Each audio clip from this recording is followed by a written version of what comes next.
Hello, Billy. Hello, David. How you doing?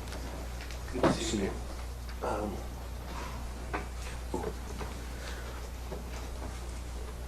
First of all, hello, Mike Kako, Mr. Chairman, Bill Ayla, distinguished members of the Board of Land and Natural Resources.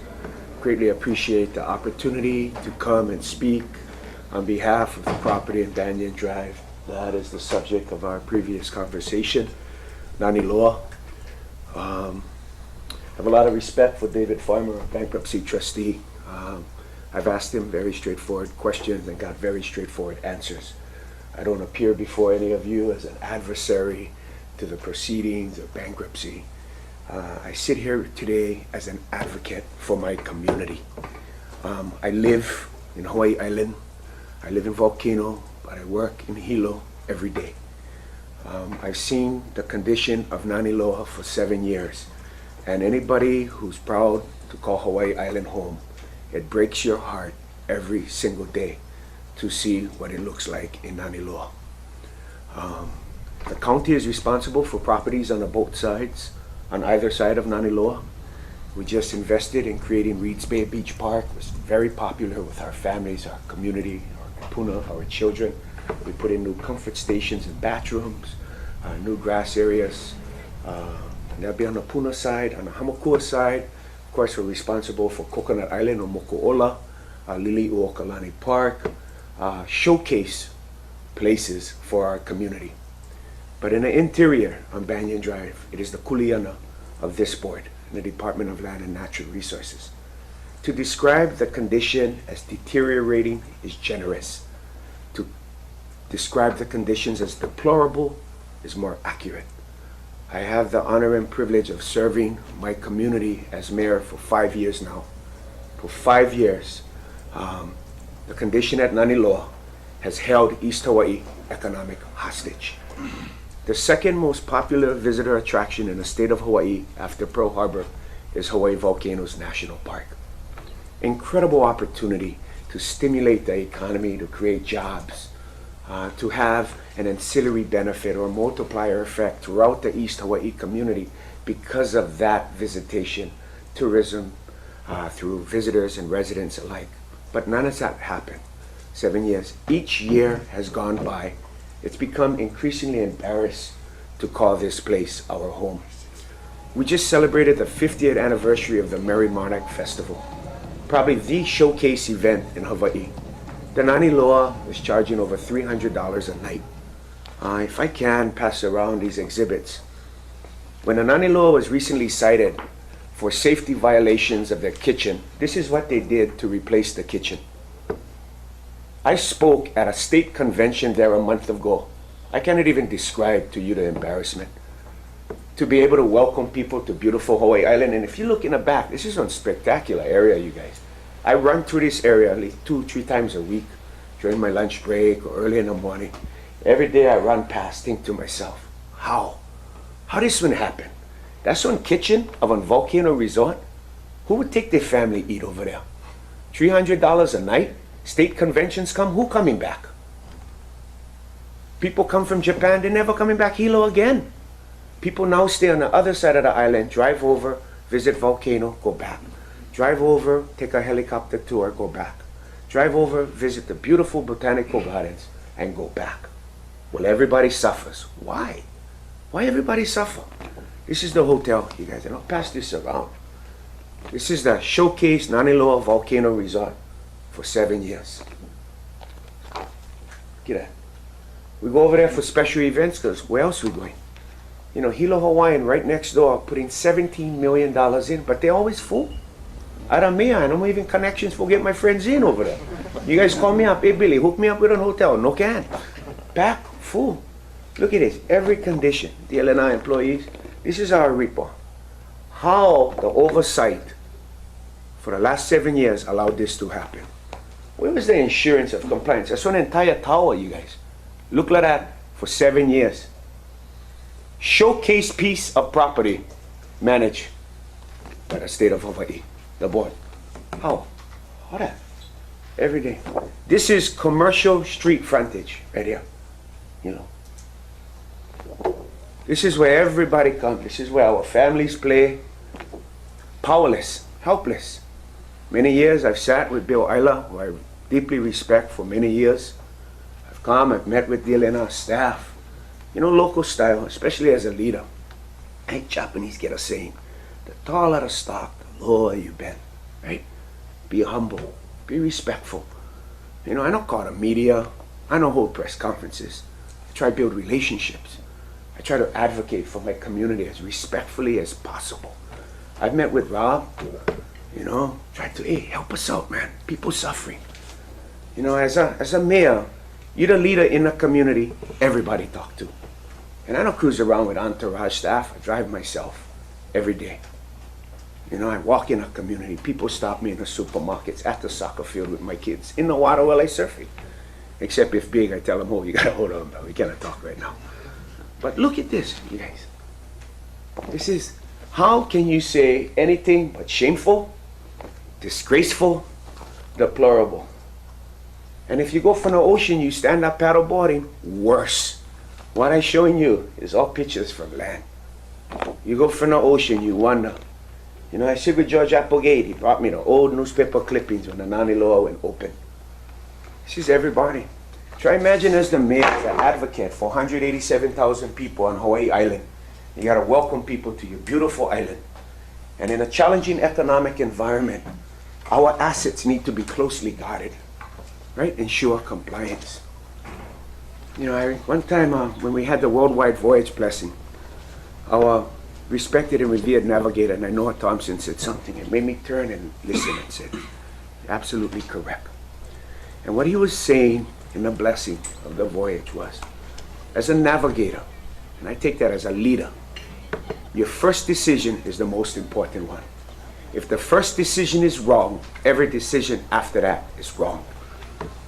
This lease was appraised at $150,000. The BLNR, in trying to get the highest lease rent per year on board, when let an operator who's lost a volcano resort, and nothing against him, it's not personal, lost 90 miles, and managed that property as you see, into the ground. Standing right there was Outrigger, standing right there was Starwood's Resort, each of them with $30 million to invest, upgrade the property, long-term lease. You know how much jobs we'd have today? Absent this hotel operating properly, our employees drive 4 hours for jobs in South Kohala, where 83% of resort development, but the people who work there cannot afford to live there. So they live Hilo, they live Puna. That place is supposed to be thriving.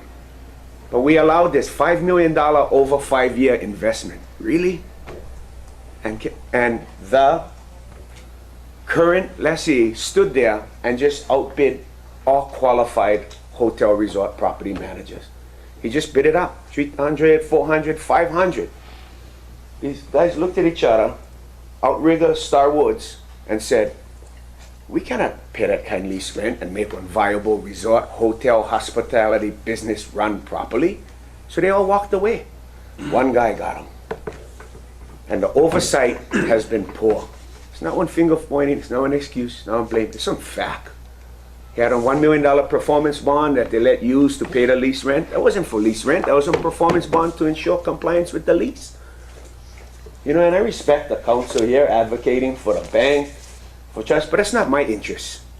To me, if I might borrow 3 things here. Real simple, this I might go down. I'll borrow a couple of things. State of Hawaii, bank, lease. The lease is between the lessee and the state of Hawaii. The bank is advocating that this lease is theirs. But in language in the lease, it says, failure to comply, the state can terminate this lease. Can terminate this lease for failure to comply. Now we hear potential scenarios that question the logic of that decision, but I ask, what other decision is there? The violations that occurred, the inspection, I have my assistant fire chief here. It's a daily disgrace, Naniloa, what is happening. What I'd like to see on behalf of our community is a termination of this lease cut this lease. 500,000, nobody gonna come in. That's why we get this bashful bride failure to come up to the altar, which is a great line, by the way. But hey, all that aside, no one worked this lease. I know DLNR and looking out for its responsibility wants the highest and best rent, but 500,000, Outrigger walked away already years ago. Starwood's walked away. Who do we want to come in there? Somebody just for invest a little bit, save their investment as much as they can so they can flip and get the most out of it? That's not what I like. What I like the state do is exercise some leadership. Admit, acknowledge past decisions, mistakes that were made, and say our community, Hawaii Island, East Hawaii, deserve better. Terminate the lease, start again. Now the bank say they own them, really. I mean, the county, I like step up and buy them. I cannot live like this every day and wait 6 more months, 1 more year, 2 more years. 5 years I've been mayor. Quiet meetings, trying to resolve, ensure compliance, investment and repair, maintenance. We're not looking for a 5-star property. We're just looking where families can work, where visitors can come, have clean, reasonable accommodations, where the multiplier effect economically ripples throughout our community. And Banyan Drive is restored to the beautiful, special place that it is. You know what they put up? They put up hog wire around the golf course parking lot, ban everybody from using them, kick out the junior golfers. Nobody uses them anymore. And yet it's surrounded by beautiful Liliuokalani Park. Everybody walk and drive and play through there. And every day we gotta look at that, and hear for an excuse, not a story, right around the corner, we're working on it, it's out of our hands. I mean, I've sat with the AGs, the governor, pleading for help, pleading for my community, pleading for my home. Enough already, you guys. How much longer this gotta go on? You know, this one jewel of our community. You know, this one asset for our people. This is an economic driver for a community that needs every possible support it can have. Not so we can have higher property values. Fortunately, the county, you know, we don't can hit the state, so, you know. But it's so our working families can live, work, and play in a special place. You know, we're not here for say it's somebody's fault. Somebody was wrong and somebody was right. It's not my position today. My position is, members of the Board of Land Natural Resource, our distinguished chairman, please help. Please help us, help our community. Hey, if we struggle, I would love this. Give them to the county. Why? It's not one state-county issue. Our kids in our community, they're not state-county kids. Our working families, they're not state-county working families. They're ours. We all share the same responsibility. The bank like go, hey, I'll go with the bank. You know, like little gay. I went law school. I'm not quite sure about bankruptcy code, but I'm willing to go on, fight for my community, stand before a judge, explain what happened, explain where we are, but more importantly, articulate where we need to go. Now for it, I cannot stand by and watch this continue. I fail in my fiduciary responsibility to my community. Standing by any longer, I fail in my role as chief advocate for the people of Hilo, Pono Kealoha, and Hawaii Island. Standing by any longer, I'm not fulfilling my responsibility to the 187,000 people who call Hawaii Island home. So I'm happy to answer any questions that any of you might have, and I appreciate the opportunity to speak before all of you today. Any questions? Yeah, I have a question, Mr. Mayor. So, as far as, I know we had inspections by the building department and Yeah. the fire department, and we had a lot of things that weren't in compliance. So as far as you know now, everything at that hotel is actually in compliance. I mean, you look at these pictures, it's hard to believe that. Everything is not in compliance. Rob, I could go in and shut this down. I shut them down Monday. I was going to shut them down yesterday, make your job easier today. But they're making good faith effort. You know, they got to drill, they run one pole through multiple floors. They just drill one puka all the way through all the floors. You can stand there and look up to the floors. They get on elevator one elevator in this whole hotel, one working, with a sign that says temporarily out of service, but been there for 2 years, year and a half. You press the elevator, you go up to the 10th floor. If they don't press ground level, the thing's stuck on the 10th floor. You know, minimal staff. You said a kitchen, eh? Rob. They never repair the kitchen. They don't have hoods. They had safety problems in the kitchen. So to solve the safety problems, they didn't build that and cook outside like that. I mean, you could say technically they're working towards compliance. That's shameful, that. We'd let no other hotel, I asked my inspectors, you let any other hotel get away with that? No? Then why are we doing them in this case then? And I try to protect jobs, but at this point, we're causing more harm than good with this hotel. You should have seen the embarrassment on that state convention attendees. I was embarrassed. And when I made a joke about a calamai for the hotel conditions, the whole place didn't laugh. People were pulling me on the side, asking me, whoa, how come smell of that? How come this thing's still open? One swimming pool with green algae water in them. Not for 6 months now, not for 1 year. 4 years, 5 years. So, in answer to your question, are they in complete compliance? No. Yesterday, my public works director said if we wanted to, I could close them down, would be defensible. But if you want to keep them open, you could do that too, because, you know, they're ensuring that they're making progress. You know, they're trying to address the issues. So it could go either way. Could go either way. And that's where we sit today. So we have, you know, we have these decisions to make, and one decision could mean that the hotel could be shut down, you know, next week. And another decision could be to try to keep working forward to some resolution of this.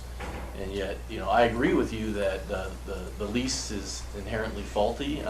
The lease also is, you know, the acceptance of that lease through the bid process was something that DLNR said, you know, we're just out to get the most money. It's their state law that requires us to. But Rob, I disagree, because you could have put in the lease that you needed to be a qualified buyer to bid. And to be a qualified buyer, this board could have defined what constitutes a qualified buyer. And you could have said you need $10 million in a bank or credit line that proves that you're qualified to manage this property. Yes, highest and best use, but if that's on justification for the highest lease rent in lieu of destroying one asset in our community and let it run down for 7 years, then I would respectfully disagree. That it's not just the responsibility of getting the highest and best rent. It's about ensuring the viability of the asset. The board has much more responsibility than highest lease rent. I totally agree. What I'm saying is that, you know, by the way that the state statute is written, and the procurement process does not give the department the ability to do those type of things in the way that the law is written now. That's just a fact. And so, Rob, the lease did require a $5 million investment over 5 years. You can define what constitutes a qualified bidder. You can define that could have been more money in a shorter period of time. So I hear what you're saying. I'm not here to get into a discussion with you, Rob. I respect what you're trying to say, but I'm not going to sit here and say it is what it is and it's got to be what it's got to be, because I've heard that story already, and I don't accept it. I appreciate that. Yeah, Actually, you know. So my question to you is, you know, from your, you know, as Terminate the lease. The lease rent is not viable. You're not going to get one suitable vendor who come in. okay. So let me answer your question. Yeah. We've asked our top attorneys those questions, and the answer has come back: bankruptcy. That's not a possibility. So rather than talk about what could have happened, what should have happened, we're in the process of what can happen in Yeah. the next month or 2 or 3 to try to achieve what you're trying to achieve. Bill, if we just go through bankruptcy, then a $500,000 lease rent stays in place, because their job is to protect all creditors. And DLNR at $500,000 a year lease is part of that creditor. That lease remains at $500,000. You still, let's go back to what I said. Your first decision wrong, every decision after that wrong. Trying to maintain that $500,000 a year lease is based on someone who used that very same provision to take an asset away from very qualified bidders and run this asset into the ground. So, Which Billy was legal at the time. no. Unfortunately And so for what us- I'm saying is the termination of the lease takes it out of bankruptcy, takes away the $500,000, because you're terminating the lease for non-compliance. You turn in the lease for failure to pay. That's So my you- sense. So we agree, that's your interpretation. That's my position. That's my, yeah, I'm sorry. Yeah. I'll leave it to the smarter guys who specialize in this. But we received advice from those guys, so. Yeah, but you know, According to. I get some smart guys too, you know. You know, attorneys, you can sit them down, black can be black. You question them some more, come white. I talk to them some more, move back to gray. So, Bill, what I'm saying is, they all get positions, Bill. You know, it's not one slam dunk. No. That's their interpretation. There's other interpretations too. And we're here today, and we're gonna make a decision. Right, not so. Mahalo, eh? You guys, not here. We'll So quick one, step Mayor. away. You If I heard may. from me. Thanks, Mayor. I Yes, really David. appreciate your passionate testimony and your position. So we're really faced with a 3.5-month gamble. You know, is the bashful bride willing to take this $500,000? I don't know what we're gonna decide, quite honestly, but if we decide to give them any extension at all, hopefully the county, Mr. Lee, the fire folks will also give and see some progress, give a reprieve here too, and work together, find, if there is somebody, if they're willing to do it. We're gonna find out in this 3.5-month period. After that, I know my appetite for any extensions is gonna go way down. So, you know, I'm hopeful if we do some kind of extension, you guys will work with us. We'll take a look at that. You know, we'll take a look at it. If we, as I said, we've spent many years. Our style is, nothing good happens unless people work together. You know, when we achieve desired outcomes, objectives, and goals, it's because people collaborate, cooperate, and work together. You know, we've always been in a spirit of working together. But, you know, when you walk down one road long time and people say, little while more, pretty soon, you reach a point and it's one more time. And if that's what it's going to take to achieve a desired outcome, then we'd certainly look at doing that. You know, we're not out for hurt nobody, certainly not our community, certainly not the department, you know, or the board. But, you know, I guess my request would just be, then let's set a deadline. Let's make every effort to ensure that we all get there. And at some point, you know, that's leadership, right? We all got to make difficult decisions. And, you know, sometimes, you know, but I'm thinking a difficult decision, something will happen. So I'm open to it. But yes, it's been a long ride, and you know, it's a constant downhill, and a slide just gets steeper, you know. As the bank struggles to make payment, the deteriorating conditions continue. Hilo Hawaiian Hotel every day get people who walk across going, excuse me, can we check in? We didn't know it was like this. You know, people, I mean, it's on black eye. You know, people not coming back to Hilo after that experience. You know, so it's keeping it open to keep jobs. We understand. Yeah. So, Can I ask a question? yes, aloha. I'm open to it. Yeah. They mentioned that the potential buyer came and met with you. Yeah. And can you give your impression of how that meeting went? Well, I met one of two. I also want to convey to the board that the current operator also has an investor group too. So that's concerning to me, right? If I get one chance with the current operator, come in under this extra time, pull an investor in, and grab the lease again. But the party that I did meet, as I meet with all parties, but I said, by the way, aloha, and aloha for you and what you do too. You know, they was looking for some specific assurances, and I was like, hey, bro. You know, bro. What you mean? Yeah, hey, what? I can get this, that. I was like, easy, Tiger. You know what I mean? You come over here.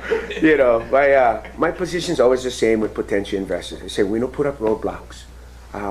Any investor who comes into our community is going to create jobs, is going to be a good community partner, is investing for the long term, not a quick profit or quick flip.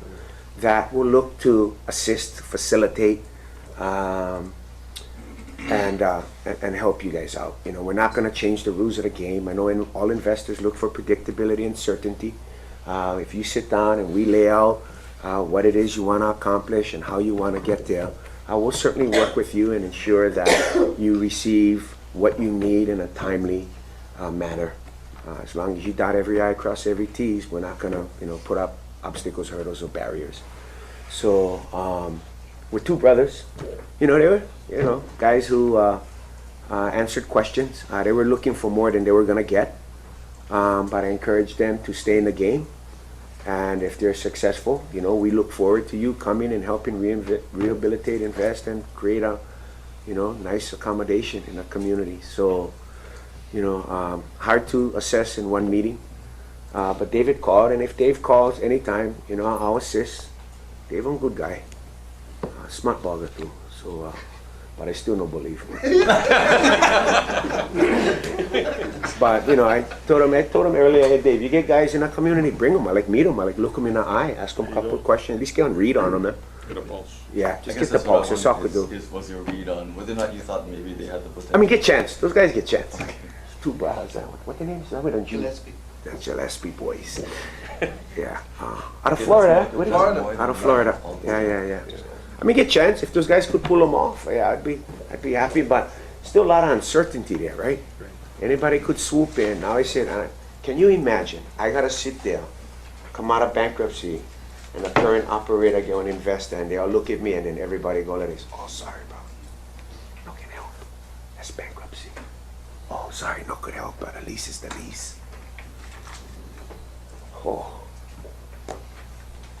I wanna have everybody marching out there. Hey, ho, you got to go. Nah. I just kidding. I get that every time I go Hilo. No. You good, Bill. But you get one tough job, brother. I respect what you do, brother. It's not easy, your job. This whole board's job. You guys gotta manage very important lands. I want to say something to you, Mayor. Thank you for coming in and speaking to the board. I think your testimony, your pictures is 1,000 words, and to see the conditions, it gives me a whole new light as far as what the whole picture is. But I appreciate that. No problem. Thank you very much. Thank you, board, for the work you guys do. Aloha. Yeah, I'll look I love at that. Thank you.